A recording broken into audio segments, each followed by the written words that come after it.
Hello everyone and welcome back to another video. In today's video we're going to look on how to request clearances for an IFR flight. This doesn't apply to VFR flights. This is on VATSIM, but this will apply to any network and I don't think the rules will differ too much. So we have loaded up here, so what I would say is make sure your aircraft is pretty much ready for push and start, but just do this, request your clearance in the startup phase, and make sure you have pre-filed a flight on VATSIM first. What I would say is for doing your first IFR flight on VATSIM, or first few IFR flights on VATSIM, is I would suggest familiarity is what you're going to want to do. Say you're going to want to be familiar with the aircraft, the airport, so you don't get lost on taxiways, for example, and that you are familiar with the country, because I think that will help. Like people's accents don't become in the way, for example, because that can become a problem and like deter you from what they're actually saying. So we're going to be doing this in the Phoenix A320 Microsoft Flight Simulator, but this will apply to any sim and any aircraft. Once you've connected, I would say there's several things you're going to want to note down here. So I'd suggest get up some scrap piece of paper or a notepad that you can easily write on and access. So there's sort of 3 or 4 things that you're going to want to know and note down on your paper. So the first thing is your call sign. Ours today is going to be Easy113, of course, EasyJet. So I suggest make sure you know what the call sign actually is. It's quite easy. If you look up the airline, so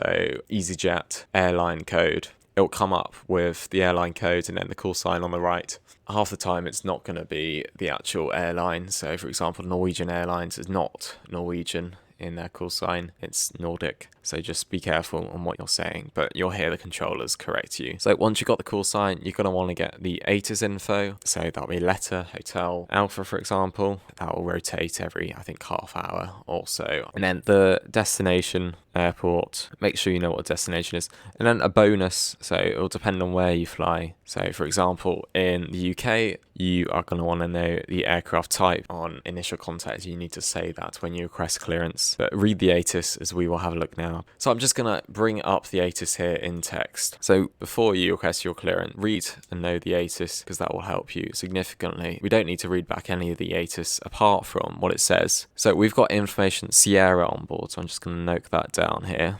That's what it says here, information Sierra. Make sure you know the phonetic alphabet, of course. If you do not know the phonetic alphabet, stop watching this video immediately and make sure you know it, because you will not be able to connect to any network and use it without knowing the phonetic alphabet. You can see all the runways there. SimBrief has got it all already. Make sure you check all that. And then you'll notice here at the bottom it says advise aircraft type on initial contact. This will depend on where you fly in the world, and it might say something different like advise gate number. But yeah, it's just stuff like that. So make sure you fully read the ATIS, as it would say what you need to say right here at the bottom. See, acknowledge receipt of information Sierra and advise aircraft type on first contact. I was just bringing up your OFP, as it's definitely going to help you. So if we have a look here, our departure is going to be the ECLAD 1 Yankee departure. So make sure you kind of know this. The controller, 99% of the time, they're going to read back that departure. So it just helps you to anticipate what they're going to say, and so that when you actually read it back, you actually know what they're saying. Because I think quite a lot of the time, I don't know what people are saying. I just look at the flight plan. So I think that really helps. So now that we have done that, and it's definitely 2, 3 left, make sure, of course, that you have filled this all out. They might give you a different flight level. Don't fill that out yet. And of course, don't fill out any of your SIDs and stars, because those will change, and of course the runway will change as well. So now that we are ready, so we've got information Sierra on board, and we are an Airbus A320. And I'm just going to note down the stand numbers. Quite often, I think in the UK, you do have to know the stand number. So it usually says here what the stand number is. Just look at the scenery. So I think we are stand number 5 here. So now we are ready. So I'm just going to say a few things in order. Don't worry about making mistakes. I've done it several times. So let's get on to the controller. Just going to get onto ground, as that's the first level available. But the key thing is make sure you relax. Everyone's a human. So I'm just going to request clearance now. Easy113, good evening. Requesting IFR clearance to West Knock Airport with information Sierra on board, and we are an Airbus A320. Easy113, just confirm you're on stand 5. Yeah, we're on stand 5, Easy113. So you notice how there we had to read back. Easy 113, you are cleared to knock ECLAD 1 Romeo departure, squawk 3437 from runway 23 right. Notice how there it is a different star, so just make sure you know it. Just note down everything there, take your time.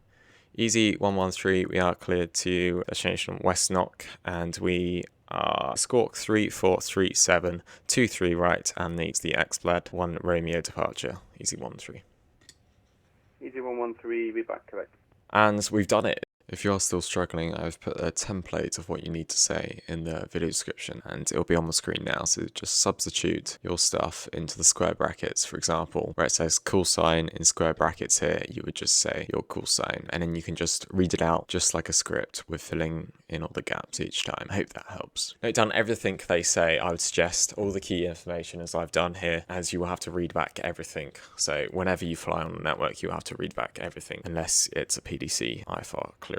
So just be wary of that. Even when flying like a heading, for example, they say fly heading 230. Just, you might want to note that down. It might get lost in your mind, as it sometimes does with me. So just note down everything, and you can read it all back in that order. But don't worry about making mistakes. It can even help if you're a new beginner. When you file a flight plan, you can just write in the remarks here, beginner or something, and then the controller will see that, and they'll be, oh look, they're a beginner, let's go easy on them. So it's just stuff like that. Just don't worry about making mistakes. It's always the first step that you need to jump over, and then it's all uphill from there, as it were. You will be fine. So just relax and be prepared. The paper is crucial. Make sure you note down stuff. If you don't note down stuff, then you're screwed. And now we can request push and start, unless you are in the USA or some other countries who do that. Thanks for watching, everyone. If you do have any questions at all or any feedback, please do let me know in the video description. Yeah, thanks for watching, everyone. Please do like the video and do subscribe as well.